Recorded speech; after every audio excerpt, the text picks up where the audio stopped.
Dahil alam ko po, nagpaplano na po rin po kayo mag-blockchain. Baka pwede rin po kayo magkwento ng konti sa aming lahat dito yung inyong 2 linggo nag-iimbestiga ng mga katiwalian sa ating bansa. Ano po yung mga nakita po ninyo? Ano po yung mga nais nyo pong i-share rin po sa amin?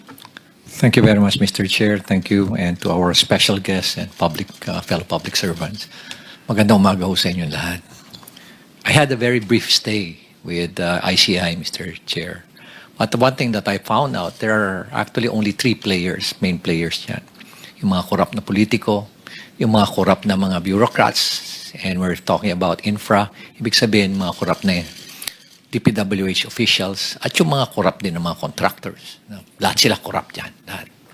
And the way I see it, it has become a cottage industry, a livelihood program. No? Sa laki ng perang involved. No? There should be 5 major players. No? Yung funder, which usually yung mga lawmakers, the DPWH at yung mga contractors, local government at yung community. Pero inis out yung last dalawa. So sila lang nag-uusap. Most of the time, when we ask them, bakit hindi kayo transparent sa records?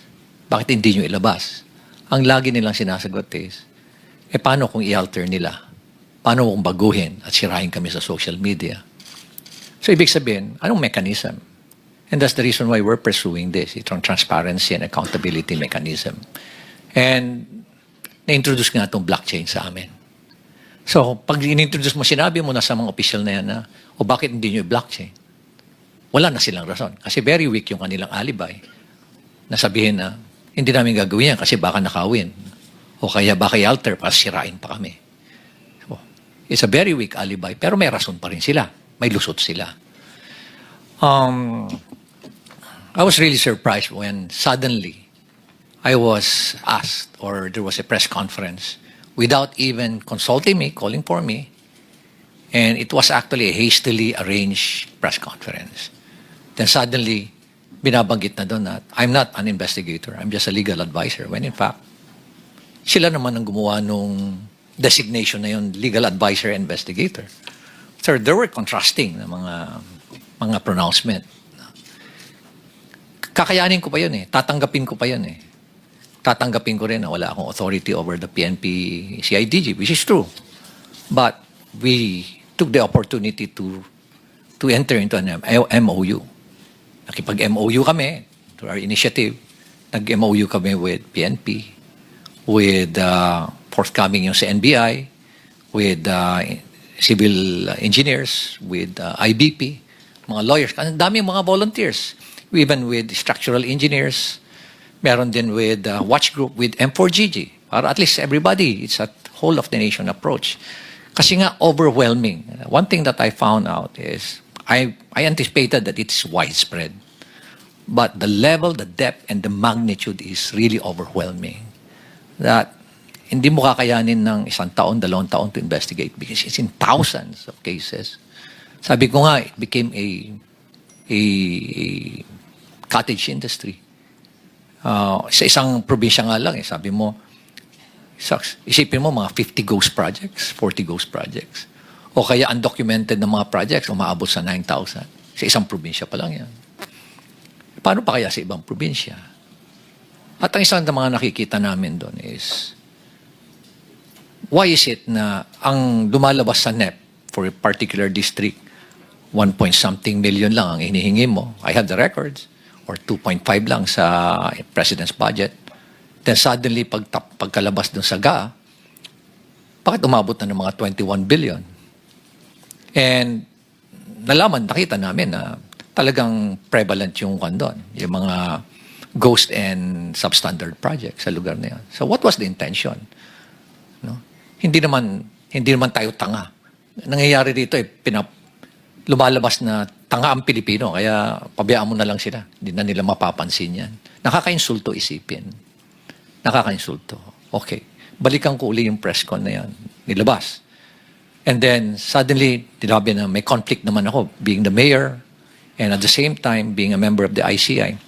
By the way, I'm not a member of the commission. I'm not a commissioner there. In fact, sila nga yung gumawa ng workaround nun.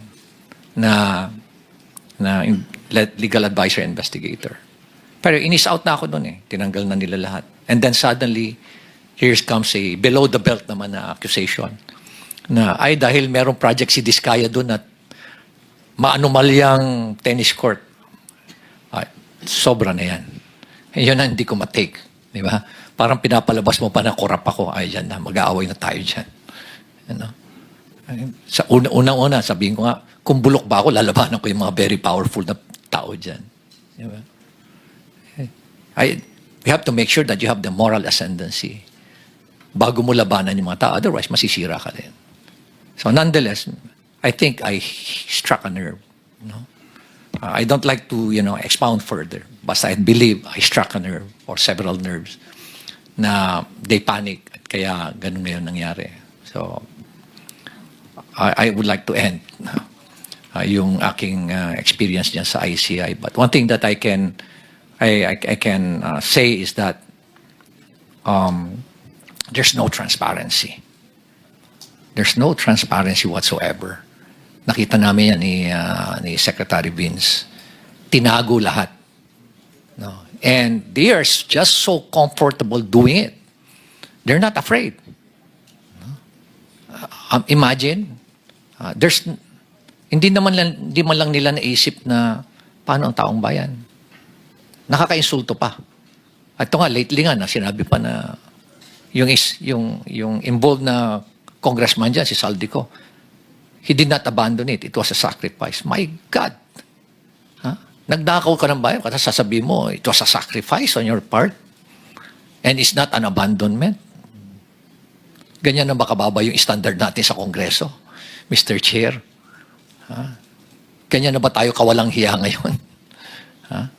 Manhid, di ba? Napaka callousness, hypocrisy. At nakaka-insulto sa mentalidad natin Pilipino. So from there, Mr. Chair, please allow me to read my position paper on why we're pursuing this blockchain initiative. Go ahead. This will just take about 5 minutes, Mr. Chair. Thank you for inviting me to share my perspective as a local chief executive and as someone who has consistently advocated for transparency, accountability, and integrity in public service. The core of our initiative is simple. The entire country has been in the public eye, nationally and globally, in another corruption scandal. Now, I would like to emphasize the word another, paulit-ulit, because it reflects how often we find ourselves repeating this painful cycle and how deeply rooted corruption is in our country today. It's structural, it's systemic, it's highly syndicated and well-organized, Mr. Chair. Tama na. Enough is enough. Every Filipino deserves systems that are not only efficient, but also inherently trustworthy. And with that, trust must be built on systems. I would like to emphasize that trust is the cornerstone of any institution. Baguio City has made deliberate steps to use digital tools to strengthen its governance and enhance public trust. And as part of our commitment to the open government partnership, I would like to inform you, Mr. Chair, that in the entire world, there are only about 160 local government units who are members of that OGP. It's a global network wherein it follows a basic principle that local government that practices transparency, accountability, and strong citizens' participation are more progressive in terms of growth and development. And that's the reason why us, for Baguio City, we're a member of that. We strive to be a member of that. And in the entire country, out of the 1,400, almost 1,500 local government units, there are only 4 who joined the OGP. Hindi kami natatakot. Why? Sa transparency. Kung wala kang ginagawang mali, hindi ka dapat matakot. And that's why we're pursuing an open government policy. We're now partnering with Bayani Chain. Nakita niyo ho itong mga napakabatang bata. Itong dalawa. Yan, si Jello at si Alfred and Paul and the rest of the team. They approached me. We piggyback dun ho sa DBM para hindi ho kami gumastos. And what we told them is, make us as your value chain. Pag sinabi yung Baguio City, then maraming local government na mag-strive also at, This partnership aims to strengthen public accountability, provide permanent audit trails, and promote participatory governance. And we are going to go live 2 weeks from now, magkakaroon na ho kami or next week, magkakaroon na ho kami ng capacity building, today, and we go live on October 15. Yes. Mayor, how long was the process from sinimulan niyo yung partnership till mag-go live po kayo? Almost 1 month, Mr. Chair. Only 1 month? Yes, Mr. Chair. Wow. Kasi yung titingnan mo, from a very layman's perspective, madali lang ho lahat eh.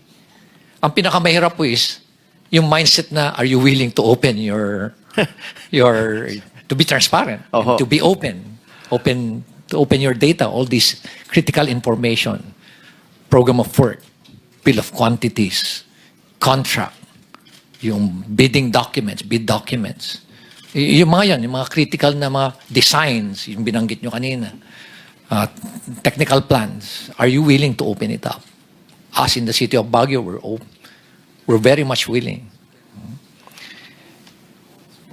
With their platform, we will work on digitally recording infrastructure documents, procurement records, and the city's ordinance for permanent traceability and auditability. So lahat, Mr. Secretary, as long as it does not violate the Data Privacy Act, we're going to open it. Why blockchain technology? Because it addresses weaknesses that traditional systems cannot. And I believe this is aptly and adequately explained by the 2 other presenters. Since we signed the MOA, we've been preparing the necessary documents and records that will be placed in the chain. And we are also conducting knowledge sharing sessions and training for our personnel so that this innovation is not only technology-driven, but people-driven. Kaya nilalabas na namin sa MANCOM meeting namin yan. And we are coming up also with pronouncements sa aming posts sa social media. And as I've said, both DBM and DICT started using blockchain technology in 2024. Nagpipigibak lang ho kami kay Secretary Mina Pangandaman. Thank you very much, DBM. And thank you very much for filing the bill, Mr. Chair. Thank you very much for filing Bill 1330. All these efforts show that we are not waiting for the future. And these are early steps, but they carry a very strong message. We're beginning to embed blockchain into systems because good governance should never be an exception. It should always be a way of life. So maraming salamat po, Mr. Chair. Thank you, Mayor Benji. I know we'll be seeing you soon, maybe in another setting here in the Senate. Salamat po. I wish you all the best at sana po ituloy niyo yung investigasyon ninyo even outside of the ICI. Maraming salamat po. Maraming salamat. Thank you. 1 month. Totoo ba yun, Bayani Chain? There's Bayani